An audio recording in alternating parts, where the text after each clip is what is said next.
Hello mga ka-alright, mayong buntag sa inyong tanan. Kasi nakapamilyar ani nga lugar.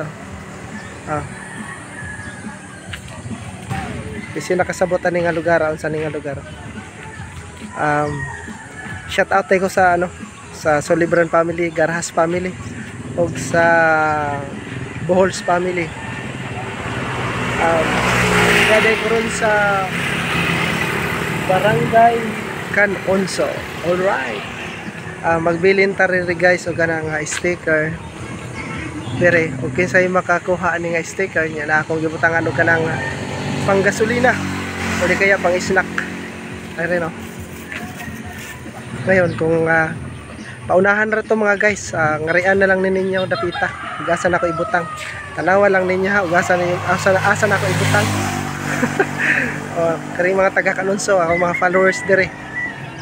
At bang ra ni sa basketball court. Diba? Shout out tayo kay Miss Mia Leonor from Canada. Alright. Ibaw na ko guys, asan ako ibutang. Diri aring lubi. Kari nga lubi Kita mo lubi, lahi kawayan, lahi nagbitay nga kulay puti. Kari na ko ibutang. Ako rin simplihan kay narabay mga tao sa tubang ba, di mga kita, asan ako ibutang. Okay, gamurang nakadipik ng mga bata. Ako nag-isok-sok guys ha. Makita nyo na. Ako nag-isok-sok. So sa mga followers na ako diha, huwag na mo ko'y followers dire, daol na mga reha.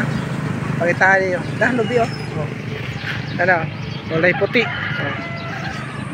Kita niyo na akong isok-sok. Yan yung nakita ang bata, batingan ikuhaon sa bata. Alright. Abangan ko na lang kung sino yung kukuha. Doon pala sa makakuha, mag-comment kayo ha sa mismo sa akong content para makasabot ko kinsay nakakuha. Nga taga Canonso, Merida, Leyte. Ayun nasa lobby Pakita mo nimo ako troy pakita Ako ipakita. Ayan. Naka-plastic. Tas na nagbitay nga puti. Dihan ako gibutang. Ako gibutang ang sticker o ang pang gasolina. Alright. Maraming salamat sa inyo lahat. Di ay sa mga nanonood at tumangkilik sa aking YouTube channel o sa Facebook. Mayong buntag sa inyong tanan. Siyempre sa akong mga mahal sa kinabuhi, pagamping mo diha kay Marian Bohols, pagamping Des Canada. Masaya ako na nakailata ka. Alright. Bye-bye.